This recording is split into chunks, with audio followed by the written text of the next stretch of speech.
At the age of 41, Julie Mason and her 8-year-old son, Keagan Bruce, were living at 1137 Northwest 80th Street in Oklahoma City, Oklahoma. At about 5 a.m. on December 14, 2016, someone called 911 after seeing flames coming out of the home where Julie and Keagan were living. When firefighters arrived, they found 2 bodies inside a bedroom. Julie was pronounced dead at the scene. However, Keagan was still hanging on to life. He was rushed to the hospital where he died of his injuries a few hours later. His autopsy revealed that he had numerous stab wounds on the neck and head, smoke inhalation, and suffered from severe burns. Julie had been doused with gasoline and was stabbed to death before the fire was set in what can be described as an overkill stabbing. Julie's mother, Ruth Mason, had to drive several hours from Texas after hearing the tragic news. She said she couldn't figure out why anyone would want to hurt her daughter and grandson. Police suspected Julie might have been sexually assaulted during the attack.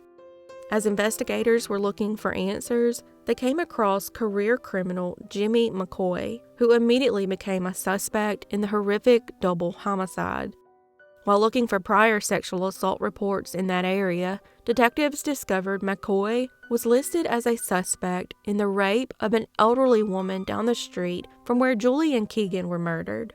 The police reported that, when questioned, McCoy acted extremely nervous and appeared to be withholding information about his whereabouts at the time of the murders. His alibi also didn't match his location based on cell phone data. Cell phone data showed he was either in the area of their home or near his home at the time of the homicides. At the time, McCoy lived only 1 block north of where Julie and Keagan lived. Area surveillance video showed a person approaching Julie's home from the north.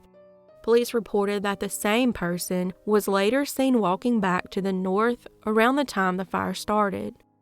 McCoy also had small cuts to the palms of his hands that he claimed were from masonry work.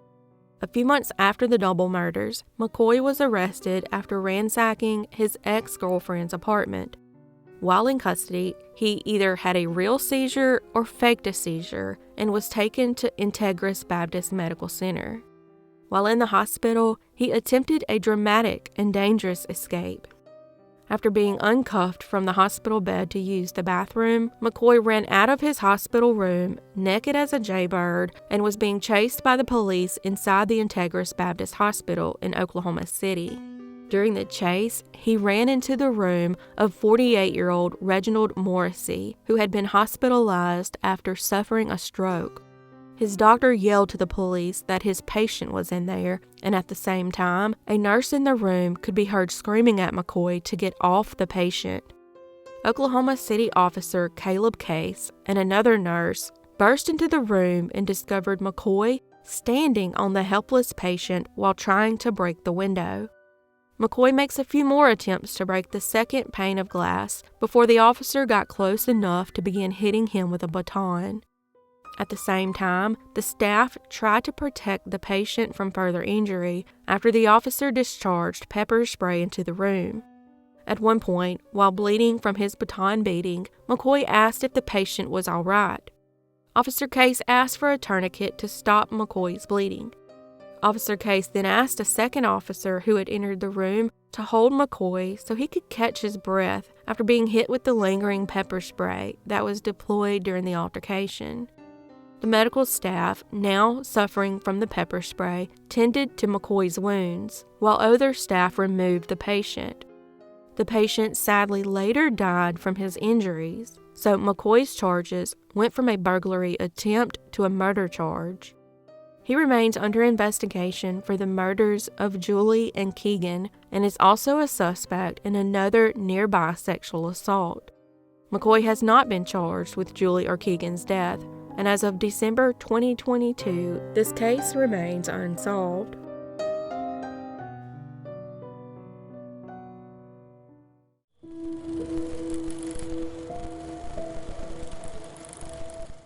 Annette Vail was born on December 7, 1965. In 1980, at the age of 15, Annette's family was having a yard sale at their home in Houston, Texas, when a 44-year-old man named Felix Vail caught the eye of young Annette. After Annette graduated high school, she and Felix went on a cross-country motorcycle trip and married. If only Annette had known that she was marrying a murderer who had killed his first wife and a girlfriend before meeting her. 4 months later, after Annette turned 18, she collected $98,000 in life insurance from her father's estate, who had died years earlier. Annette's mother, Mary Rose, sold her house to Annette for $7,000.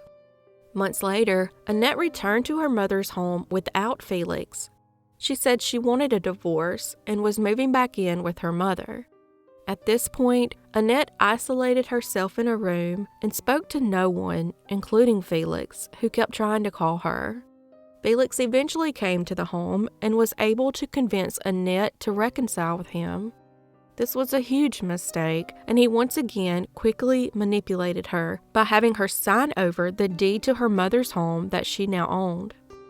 Then a month later, she would take her name off the deed and leave Felix as the sole owner. Felix then forced Annette's mother to move out of the home. Annette then used her father's life insurance money to pay off Felix's loans and buy a car. At this point, there was around $77,000 left over, so they deposited $36,000 into a bank account and kept the other $41,000 in cash. When she was 18, the couple lived in Sulphur, Louisiana. On October 5, 1984, Felix told the neighbors she'd gone to visit friends in Denver, Colorado. But strangely, she was never seen again, and her family had heard of no plans for Annette to travel out of state. Her mother, Mary Rose, was suspicious of Felix right away for being involved in her daughter's disappearance and reported her missing over 2 weeks later. But Felix told the police a different story than he told the neighbors. He told them she suffered from mental illness and had left of her own accord, taking a bus from St. Louis, Missouri to Mexico, not Denver, Colorado. Felix also said she took all the remaining money from her father's life insurance policy with her when she left. In September 1985, almost a year after Annette's disappearance, Felix told her mother she had contacted him and told him she was traveling with 2 men among the natives in the jungle and had had a baby. Felix said he dropped Annette off at a Trailways bus station in St. Louis on September 16, 1984, but relatives reported seeing the couple over a month later. The police didn't believe Felix's explanation, mostly because the bus station he said he dropped her off at didn't even exist. There is not and has never been any Trailway station in St. Louis, only a Greyhound bus station between 11th and 12th Streets. About 2 months later, in December 1984, Felix filed for divorce, citing irreconcilable differences and desertion. He gave all of Annette's belongings and clothing to charity and said she allegedly said she wanted to disappear. Felix claimed he went to Mexico to search for Annette in either 1986 or 1987, but his passport shows no evidence of any such trip. He claimed he'd been in repeated contact with Annette since her disappearance, but never produced any proof of this, and his stories about their communications contradicted each other. Police have since seized the diaries he kept during the 1980s, but there is no mention of him having heard from Annette. Then, several years later, Annette's mother learned of another wife of Felix's that had gone missing before Annette. His first wife, Marilee Vail, supposedly drowned in Louisiana on October 28, 1962. Felix said 22-year-old Mary had fallen in the Calcasieu River while running trot lines at night near Lake Charles, Louisiana. That section of the river was unsuitable for trot lines, and authorities found the trot lines still inside Felix's tackle box. Her younger brother believed she merely drowned while on a boating trip with her husband as he watched, unable to save her, and believed this for many years. Then, after 30 years of believing this lie, he got a call that would lead him to the truth. Annette's mother called him and said although he didn't know her, she wanted to talk to him about Felix. She explained that they had something in common. They both had loved ones that died mysteriously while involved with Felix. Her daughter disappeared, and his sister died in an alleged freak accident with Felix nearby. There was a third woman, Sharon Hensley, his girlfriend in 1970, who strangely went missing as well. Felix then wrote Mary Rose a letter accusing her of slandering him. He said Annette had emotional problems stemming from Mary's bad parenting and called Annette a zero-image whore and said he wouldn't reveal where she was even if he knew. Over 50 years later, after Mary's death, a pathologist examined the autopsy report and found evidence of foul play, including large bruises on Mary's neck and legs and a scarf in her mouth. The pathologist believes Mary was forcibly asphyxiated and possibly struck with an oar before her body went into the river. After Mary's death, Felix took his son, Bill Vail Jr., and moved to California. Felix was arrested for murder, held for 3 days, and then released without charge, and the case was never put before a grand jury. Felix had $150,000 in life insurance for Mary, but only collected $10,000 from the insurance company because of doubts about the manner of Mary's death. In 1970, before meeting Annette, he began dating Sharon Hensley, a native of Bismarck, North Dakota. They were involved with drugs, and that year, Felix's son Bill, who was only 8 years old at the time, went to the police and told them his father kept drugs in the house and had forced him to use them and that he'd heard him confess to Mary's murder. Felix was arrested for drug possession, contributing to the delinquency of a minor, and child abuse due to Bill's report, and the child went to live with Mary's parents. He pleaded guilty to the drug charge and was sentenced to 6 months in jail. California authorities passed Bill's information on to the police in Mississippi, but they still found insufficient evidence to prosecute Felix for Mary's murder. In 1973, Sharon disappeared but wasn't reported missing for over 35 years. Felix's explanation for her vanishing was similar to the story he gave about Annette. He said she had burned all her identification, told him she wanted to disappear and forget everyone she knew, and left with an Australian couple to sail around the world. To this day, she has never been heard from again. The FBI began investigating Felix as a possible serial killer in 1993. It's statistically highly improbable that he would coincidentally have one wife and one girlfriend who disappeared, and one wife who died under suspicious circumstances. They interviewed one of Felix's girlfriends from the 1980s, and she said he was physically violent towards her, and eventually she got a restraining order against him. However, the FBI closed the investigation the following year without finding enough evidence to file charges. Felix and Mary's son Bill died of esophageal cancer in 2009 at the age of 46. Before his passing, he made a video statement of everything he claimed he'd heard his father say about Mary's murder. One of Felix's neighbors from the 1960s said Felix had cursed his first wife and claimed he'd killed her because she was pregnant again.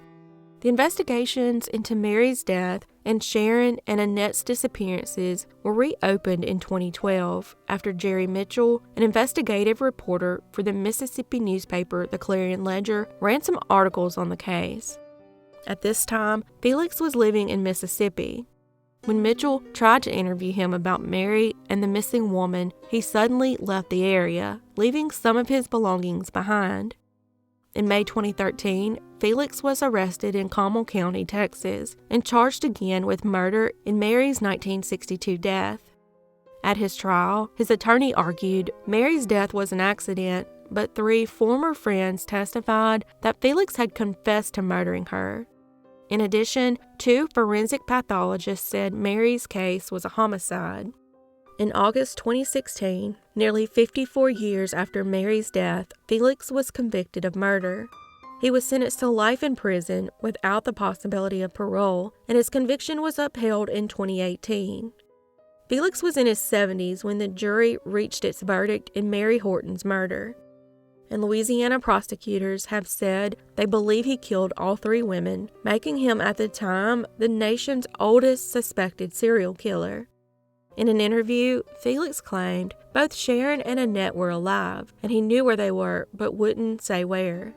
Neither Annette nor Sharon Hensley has ever been found, and Felix has never been charged in their cases, which remain unsolved as of December 2022.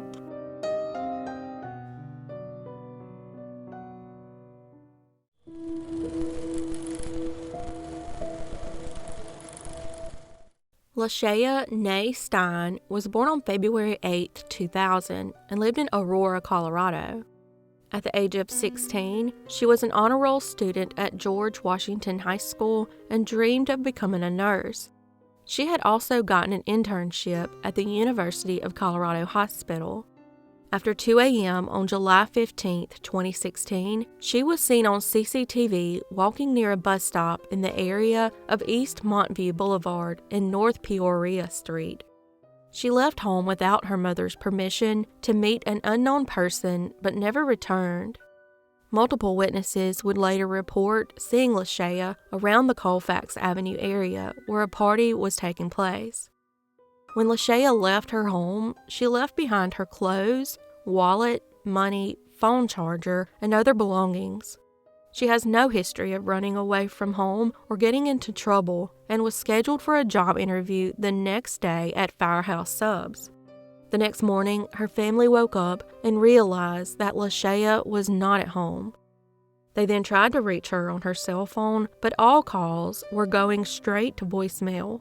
They looked around the neighborhood, but to no avail. Finally, her family contacted the police, but they initially treated it as a runaway case, and it would be almost a week before the case was taken seriously. Lashaya's family believes she was abducted by sex traffickers. There have been sightings of her reported in the Colfax Avenue area of Aurora, Colorado, with witnesses stating that the girl resembling Lashaya was being kept drugged and forced into prostitution. Rumors began circulating about a dangerous man that had begun grooming Lashaya for sex trafficking, but people were too afraid to turn him in. What they did say was that the man had trafficked Lashaya out of state.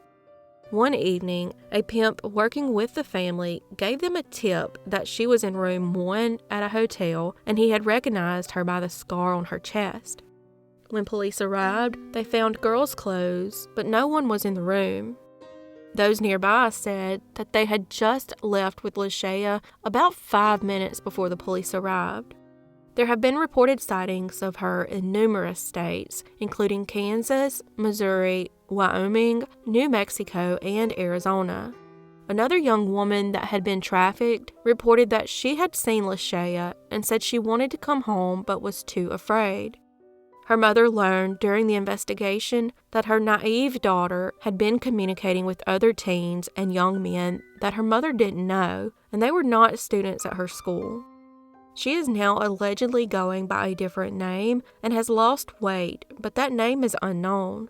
Her mother, Sabrina Jones, has not given up on finding her daughter, but as of December 2022, Lashaya remains missing and this case remains unsolved.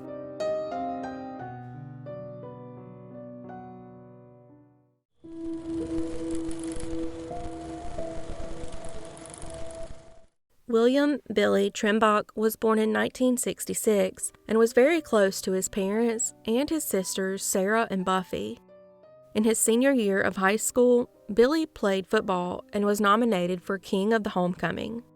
He met a girl named Suzanne in high school, and they would marry on July 20th, 1985. They moved to Snyder, Colorado, and were living on his grandparents' ranch when they became parents to a daughter named Ashley, but the marriage wouldn't last, and the couple divorced. He then married a woman named Cindy on Valentine's Day in 1992, and the couple moved to Stoneham, Colorado. Billy was described as a decent young man who was a good mechanic and never shied away from hard work. Unfortunately, Cindy had contracted HIV, which had developed into AIDS, and it was said that Billy was working as a mechanic to try to make enough money to cover her medical care. They had even traveled to Mexico to try to find a treatment to cure her disease. On their first anniversary, the couple was still living in Stoneham with their infant daughter and his 9-year-old stepson. That day was supposed to be a celebration, but instead, Billy had gone missing the night before. With Billy nowhere to be found, Cindy reported him missing. She told investigators she hadn't seen him since Saturday morning. Billy's 9-year-old stepson told investigators that Billy had left the house on Saturday morning with an unknown man who apparently had mechanical issues and needed Billy's help. That evening, Billy's body was found alongside a road in western Morgan County. Investigators say he was shot to death at an unknown location, and his body was dragged from a vehicle and left several yards north of the I-76 frontage road west of Wiggins, Oklahoma. Cindy told investigators that while out looking for Billy, she had driven past the area he was ultimately found in. This was strange because the location was 45 miles away from their home, and they reportedly didn't know anyone from that area. So what made her choose that area to search? According to investigators, items found near the dump scene matched items found in the Chevy Suburban Cindy was driving that night. In addition, small amounts of dried blood were found in the back seat of the Suburban and matched to Billy. Therefore, investigators theorize either Billy's body was in the Suburban at one point or someone who had Billy's blood on them was in the vehicle. Billy's wounds were consistent with those of a 9mm, and Billy happened to own a 9mm, but it was missing. Cindy had taken out a large life insurance policy shortly before Billy was murdered, and his name was forged on the insurance application, leading investigators to believe she may have taken out a hit on her husband. Just after Billy's funeral, Cindy moved to Butte, Montana. When she enrolled her son in a local school, she told school officials her son had seen his father murdered. The following year, Billy's stepson, who was then 10 years old, took a handgun to his elementary school in Butte and opened fire on the playground, killing another child. He was then placed in a psychiatric facility because he was too young to be charged with a crime. A couple of years later, investigators traveled to Butte and interviewed the stepson again. They say he admitted that he had lied about seeing Billy leave with another man that Saturday morning. He said he lied because he thought his mother was involved in Billy's disappearance. Cindy would die in 1994 from AIDS-related complications and took any information she had about Billy's death to the grave with her. This is what the Morgan County Sheriff's Office had to say about the case. Investigators have been hampered in this case due to bizarre circumstances, lack of evidence, plus many people involved were meth users, and their information was either discredited by others or could not otherwise be corroborated. 2 people may have been directly responsible for his death and planned to dump his body in Jackson Lake, but had to leave him on the side of the road instead due to mechanical issues. There are at least 3 different theories in his case. In one theory, investigators believe Billy may have been involved in drugs and was murdered because of a drug debt. Another theory is he was accidentally murdered after someone tried to intimidate him outside of a home in Wiggins. There's also the theory that Cindy may have arranged to have Billy killed for the insurance money and may have been involved in dumping his body. The sheriff's office said they had a suspect prepared to confess to the murder, but took his own life in 1998 because he feared he would be the only person prosecuted. Nevertheless, investigators still believe there may be a killer on the loose, or at least people who know about Billy's murder. But as of December 2022, this case remains unsolved.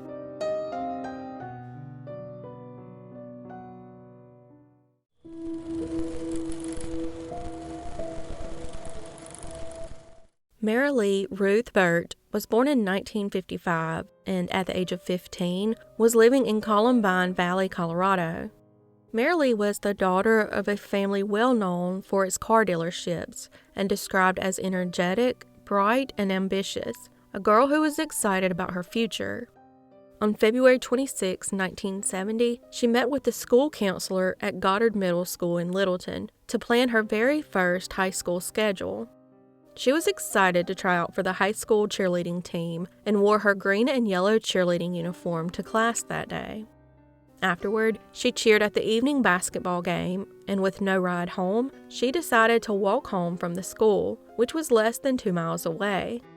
About a mile into her route home, her older brother Raymond, driving home, passed Marilee walking down Middlefield Road, but didn't initially recognize her because her hair was in pigtails, which she seldom wore.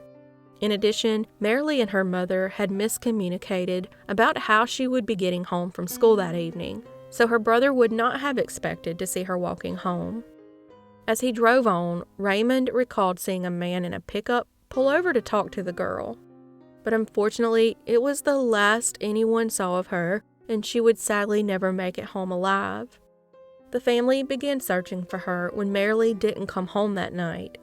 That's when her brother began to believe that the girl he had seen walking had most likely been his sister, and she was probably snatched off the road or knew and trusted the person that stopped to talk to her and possibly offer her a ride. Raymond was able to provide police with a vague description of the man that Marilee had stopped to talk to. He described him as a 30 to 40-year-old white man with dark brown hair with a receding hairline and long square sideburns. Several witnesses reported seeing Marilee walking a route that included Berry Drive, Bowles Avenue, and Middlefield Road. The next day, searchers found her deceased nude body in Deer Creek Canyon. Her clothes, books, and purse were all gone, and to this day have never been found.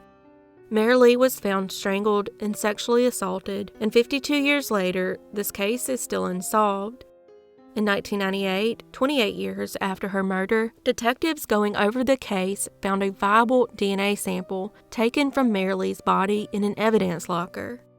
And in the years since, authorities have used that DNA to exclude nearly 24 suspects, including all members of her family, and even exhumed a suspect's body to obtain their DNA to compare. Marilee's parents have since passed away, leaving her younger family members to continue the search for answers. But as of December 2022, this case remains unsolved.